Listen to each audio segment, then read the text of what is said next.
of it. For the most part, I just shook my head on the Democratic Party. I just shook my head on Joe Biden.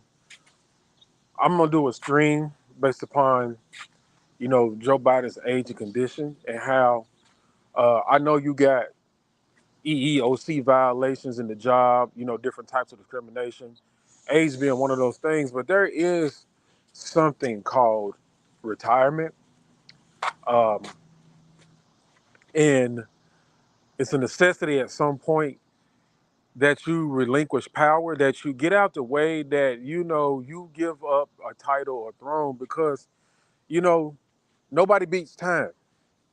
Nobody beats time. You hear that a lot in boxing. Time catches up with everybody, right? And you'll never know when it hits you. It's also a natural process. You know, the old make way for the new. So you have children that are born and they go through a process of growing up, and everybody goes through a phase and they reach a certain point, and then they come to a crossroads or the end. Um, that's what I need the public to really grasp. When you got all these politicians who's been in office for 30 and 40 years, how long does it take for you to understand at some point you need to go? You need to relinquish power. Um, that's what I'm trying to figure out. Like, I, there's no way, like, 80 something years old. Hell, I'm trying to figure out the fastest and most efficient way to retire before 60. I'm gonna be deadlocked at 65. I'll be damned if I wait to 67, right? I'm not trying to be around that long to be working and stressing myself. I'm trying to be somewhere living out the rest of my days relaxed.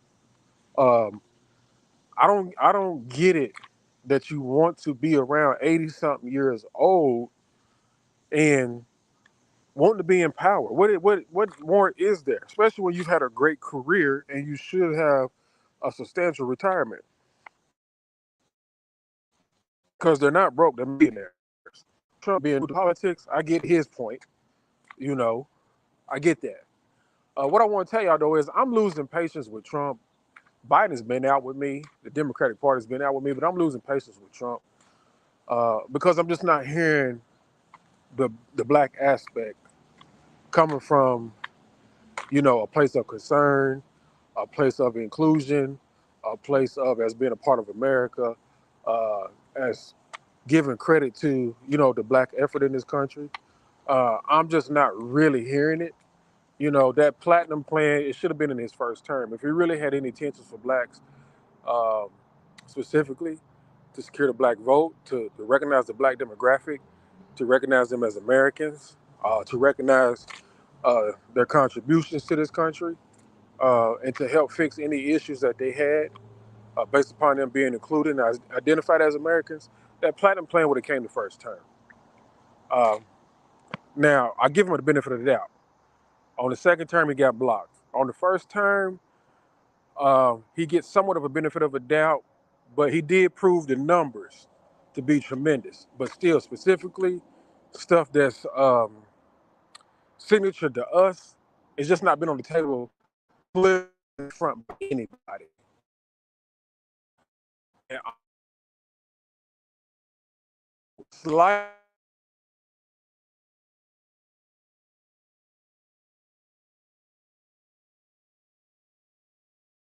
definitely out. Uh, Everybody that hollers black in the Democratic Party is actually a liar.